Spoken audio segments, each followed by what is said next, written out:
Hey, thanks for joining me once again as we continue with CyberForce. The story continues on. And I've talked about how love Mark Silvestri, was a big fan of CyberForce when it started, but time kind of proved it to kind of be a book with a bunch of pretty art and no real direction or interesting story. And I know we all say that about early Image comics, like I get it. But I've talked about, if you've been watching my channel and paid any attention to my obnoxious ramblings, that there was a point when CyberForce started to get good from a story perspective. It's always had good art. I mean, when you got Silvestri on there, it's always going to look good. And David Finch has come along. I believe he started regular pencil on issue 15 and then 16, both of which I've reviewed. And you could just see that I feel like he recognized the opportunity that he had, and his artwork just got really, really good. And it just started looking really spectacular. And it just goes to show the kind of talent the guy had way back when. But, you know, pretty art in a Image comic, in a Top Cow book, I mean, that's kind of easy to do. But a story that I remember or I give a shit about, that's rare. And I've said this before, where it wasn't until several other writers took over titles where some of these books started to get interesting. Same thing with Wildcats. I'm about to get into the issues of Wildcats where Alan Moore starts writing that, and they suddenly became really interesting. And same thing with CyberForce. Now, editing myself, the story in this says that it's Silvestri and Brian Haberlin, and I thought it was somebody else, so I can't remember if somebody else kind of takes over the story, or maybe if these guys just kind of got together and just come up with like a actual narrative that kind of had some focus and direction. We'll see. We'll kind of, you can judge for yourself. For me, it starts here. Now, once we get through this book, you might be like, that really wasn't a lot, which is fair, but it's the start of like the nugget of an idea. And it helps that the book's kind of already been established. You got CyberForce, a team of cybernetically enhanced mutants that were all kind of former members of Cyber Data, and this evil organization that takes people and does all kind of evil shit and turns people into cybernetic warriors. And CyberForce has broken away and become the good guys, and they're fighting against Cyber Data. So you've got the good guys versus this giant evil technological corporation, and that's the basic premise, right? That's kind of all you need to know. As far as a cover, I mean, it's got the things that are kind of necessary to grab your attention. I've always said this. What's a sure way to sell something? It's two things: sex and death.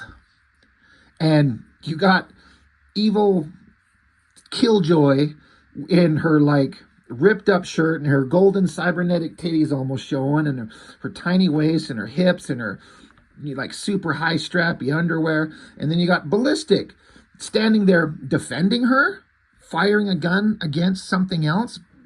So it's got the sexiness and it's got the violence. It's got weird proportions. She's got kind of a big head. But, if you know these characters, it's enough to kind of, if the cover is supposed to be indicative of elements that are going to happen in the comic, which oftentimes these covers are just like glamour shots of the characters just looking badass and not actually doing anything relevant to the book sometimes. But if this is actually a cover relevant to the story, which it kind of is, if you've been following the story such as they were, it might make you go, I wonder how this is happening. And you might just be like, oh, look at the hot female body and the perky nipples and the guns and the violence. Let's go. Either way, it works. Got my attention. So Silvestri and Brian Haberlin story, David Finch pencils. Separate of the story I'm going to be talking about, there is also this interesting thing. Inks are by Jason Gorder, Ken Branch, and David Mowry. I'm aware of Jason Gorder, but these other two, I don't really know. And I don't think there's any other ink assists that it lists. There's a couple of pages in here where the art takes a significant kind of, it shits itself. And I can't tell if it's the inkers not doing a good job, or if Finch got kind of behind because he put in so much effort on previous pages and he suddenly has to rush some pages out. Both could be true, but there's some pages where the inks get significantly different because there's three different guys, and it stands out like hardcore to my eye. suddenly it's like it's kind of the same penciler, but the ink work, it's not the same. We'll talk about it when we get there. But it starts out alleyway, and there's not a lot of establishing figures. Little tiny microscopic shot, and then extreme zoom in close up here, and then the person that he's talking to, you just see a hand. It reads, I get it, what it's going on, how it's going on, what the idea is, but basically, smoking kind of homeless guys got some information, and they're bartering over the cost.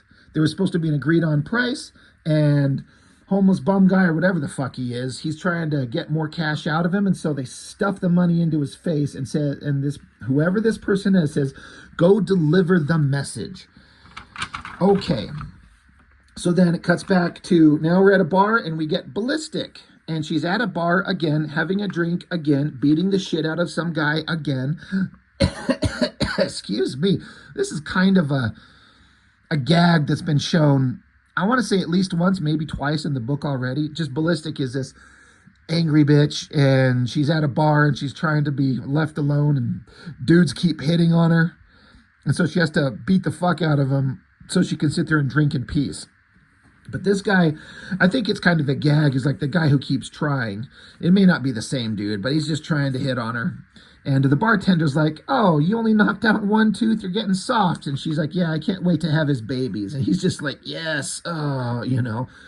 So he throws down a drink, and Ballistic says, I didn't order this. And then the bartender, you know, gestures to the guy at the end of the counter. He's like, that guy ordered it for you. So she's like, well, I'm going to go knock his fucking teeth out. And the bartender says, just take it outside. So they get out there, and these guys actually know each other. This is the guy from the first page. And he's given her some information, so they kind of work together. And so guy's like, hey, there's a guy that wants you to meet him at this address. She says, well, who is it? He's like, I don't know. She says, what does he look like? He says, big guy with 3 right arms. Can't figure out how he keeps his balance. She's like, oh, that sounds familiar. Anything else? And the guy says, yeah, he said it was a matter of life or death. So a big guy with 3 arms, it makes me think that she's thinking that it's Stryker from CYBERFORCE, the big guy with 3 arms. That's what I would think that we would be thinking of. Before we move on, you know, this is kind of the setup of the story. Some guy, big guy with 3 arms, and says it's a matter of life or death. I mean, it's not that hyper interesting exactly so far, but, you know, there's a setup. Finch's art's looking pretty damn good. It's not the best he's ever done, but of course it's not. I mean, this is 95, so it's quite a while ago. But we got a little bit of a setup. Meanwhile, back at the CYBERFORCE headquarters, which is underground, rural gas station. There's like this gas station, gas and grub, and then under the ground is this giant facility that CYBERFORCE lives in. It's the equivalent of the X Mansion, except it's the gas mansion. So Ripclaw's sitting here, and we've established in the previous issue kind of how Ripclaw got his cybernetic implants and kind of how he became who he is. That's kind of been established. So they're trying to give a little bit of character to this Ripclaw guy to kind of make him seem like the cool Wolverine type character. They tried, you know, it didn't really work. He's not that interesting, but they're trying. But they're basically talking about you know, we're trying to fix you up. You could use some anesthesia. Ripclaw says, I'm tough. I don't need to think about it. It's fine. I'm just cool because I don't need to have any painkillers because I'm tough. So Ripclaw says, well, then tell me, doctor, has any of your other experiments, has this happened to any of your other experiments? He's like, what do you mean? So Ripclaw starts freaking out. He stands up, he extends his claws, and then these tendrils starts flowing out of his arms. And he starts blaming Dr. Corbin here, the scientist guy who was part of Cyberdata and was one of the major characters, the major figures in the story that gave all these cybernetic implants to all these other people and basically ruined their lives. So Ripclaw's pissed. These tendrils start coming out of his arm. They start coming out of his mouth and his head. He's freaking out. He says, look what your quest for immortality has wrought. Corbin says, you must understand the alien technology that Cyberdata discovered was limitless. With it, the crippled could walk, the blind could see. We didn't know it would lead to this. So I don't know if I knew up to this point that it was alien technology. I mean, it makes sense. But I don't know if that was established, and if it was, I don't remember it. But this is some kind of horrific looking stuff. I don't know why Ripclaw's pants are suddenly missing and why he's standing there naked. But that's what's happening in this comic. But he's coming after Corbin. It's getting violent. Throws him up against a wall. Great art. I love all these panels down here. All these face shots, the heavy shadow lighting. Everything looks great. But Ripclaw saying, you didn't want to know what was going to happen. You just wanted to experiment with it, and you experimented on us. And he's like, please forgive me. He says, Robert, please forgive me. He says, Robert is dead, murdered by you. All that remains is Ripclaw. His eyes glow, and he kills him. There's blood squirts everywhere. He fucking kills the guy. No, he didn't. It was just a dream. The scientist guy's having a nightmare. So, you know, it's setting up his tortured conscience. Okay, it's nothing unique, nothing new, but it's at least, you know, some characterization. But he's just debating over, you know, the morality of everything he's done. Anything. Anyway, back to Ballistic. She's going to investigate. She was told to go meet a 3-armed guy back in this alley, so she goes along. Some homeless bum shows up, and it feels like we're in a Spawn comic, and she points a gun at him, and she's like, you know, a big guy walking around with too many arms? And the guy just points, yeah, like him, points to the background. So Ballistic is looking. I gotta say, this is the page that starts where suddenly the art takes just a different look. So it's very clearly to me, I don't know, it doesn't list who inked what pages, but this is not the same inker. I feel like this is Jason Gorder and all the previous pages, and this is somebody else, and it just doesn't look the same.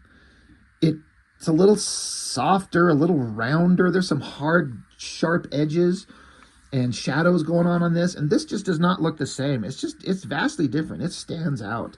So I'm guessing it's the inker, but maybe also Finch wasn't quite putting in the mileage with the pencil, but the drawings still look like it there. It's hard to say. I don't know.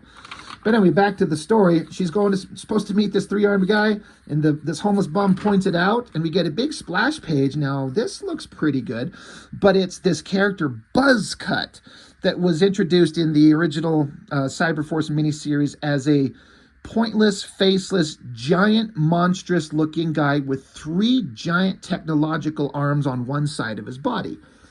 So maybe this was the kind of the mislead. We thought it was supposed to be Stryker from CyberForce, but it's this Buzzcut guy who is an absolute nobody in terms of a character. There is nothing about him that's interesting.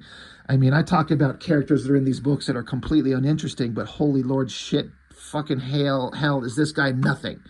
He's just he's just a cool design to have characters fight. He's not even that cool.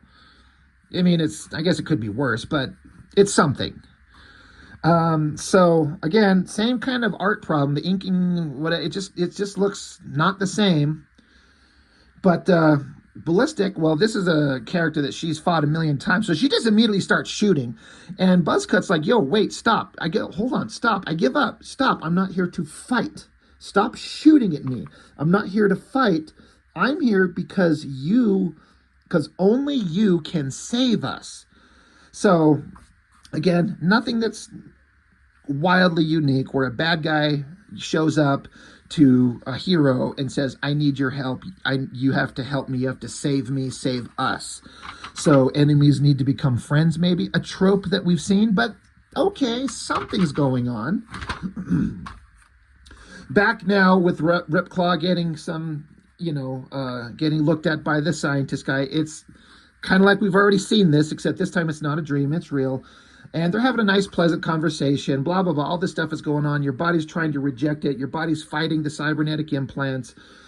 But whatever. You're living, you're surviving. Who cares? Back with Ballistic, they're having a conversation. So Buzzcut is leading Ballistic to somewhere. And Ballistic is getting tired, or like she's getting impatient. Like, how long is it going to take? You're screwing with me. What the fuck is going on? And so they kind of threaten each other like a couple of douchebag assholes. But while they're fighting, you hear a voice off to the side say, oh, just like old times, we got to stop meeting like this. So now this is Killjoy. Again, comrade to Buzzcut. These two are part of a assassin team. It showed up like the last page of the first issue of CyberForce, and they're bad guys. They're monsters, especially Killjoy. Again, the inker fucked this drawing up. It's like okay, but it is missing something. It is not there. But from a story point, she's all fucked up. So Ballistic thinks it's kind of funny, like, haha, somebody kicking your ass, huh? And Buzzcut says, she's dying. I've done all I can. We need Corbin, the guy that works with you guys, who helped build us all in the first place. So Ballistic says, why don't you go to Cyberdata, the people you work for? Go back to them. Have them put you back together. Why are you coming to us? And Killjoy says, there is no more Cyberdata. It's gone, destroyed, all of it. We're the only ones left. So then, there again, it's a trope we've seen, but the idea, like Cyberdata, this horribly evil, gigantic technological corporation that makes cybernetic monsters, according to them, it's all destroyed and gone and dead and wiped out. And these two are the only ones that are left, and they're all fucked up. So, okay, kind of interested. So it just suddenly does a jump back to the CyberForce crew. Again, art is just lacking. It was so solid in the first pages, and it's lacking here. But it doesn't really say, but I guess Ballistic rolls her ass back to the CyberForce crew and tells them what's going on. And Stryker and whoever the fuck this is supposed to be, maybe Heatwave, I don't know. Scientist guy Corbin wants to go and help. He's like, well, I know they're evil, but if I can help save lives, maybe I can atone for my sins. So CyberForce characters don't want them to go, but Ballistic's going to go. Corbin wants to go, so they say, all right, just be careful. If there's any sign of trouble, you know, get out of there. Don't risk anything. So Ballistic and Scientist guy jump in the jet, take off. Velocity shows up, the younger sister to Ballistic, and kind of sad that she missed her sister. So now we've got the Scientist guy. So we come back. Now we're back at the place where Buzzcut and Killjoy were.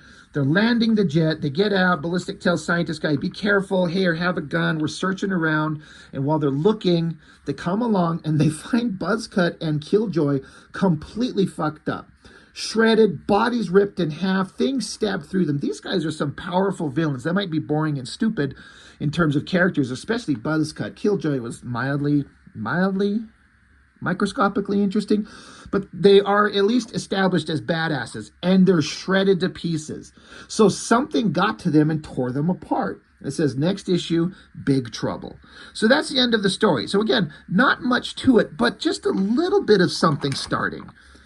I'm already a little bit more interested. Why? How? I don't know. I just feel like it's going in a direction that I'm enjoying a little bit more. I didn't know at the time. I might be kind of over excited about it because I kind of know where the story's going. But as a starting point, I'm like, you had my curiosity, but now you have my attention. So that's the end of that story. And then there's a little quick backup here. These events in this story take place between Velocity issues 1 and 2. So between issues 1 and 2, there's a little short story, Kurt Busiek with Anthony Chun pencils. I'm not a big fan of Anthony Chun. He tried. He's kind of all right, but I don't think he lasted very long. I don't ever know what really happened to him. Kurt Busiek has written some very popular works in comics. But basically, it's Velocity. She's running around, and she stops, and bad guys are chasing her, and then she stops by this building. I'm just really jumping by it. The only thing that's interesting is that some big guy gets smashed out of this place she's looking into, and the savage dragon's in here beating the shit out of all these super-powered beings. To Anthony Chun's credit, all the rest of the art in this little short story is kind of okay-ish. It's kind of passable-ish. But his dragon is pretty solid. Very few artists get this character right. He got the proportions right, big body, big arms, and for God's sakes, he got the fin right. It's exactly the way it's supposed to be. So, pretty solid. So, good job.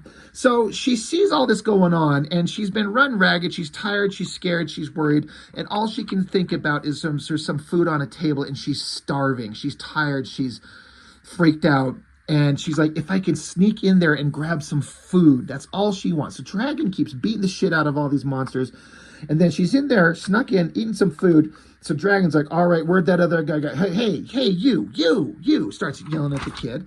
And another pretty awesome shot. Like, Chun was inspired. That's a pretty good shot of Dragon's face. The intensity on it. He's like, who are you? What are you doing here? Are you with these other creeps? Speak up.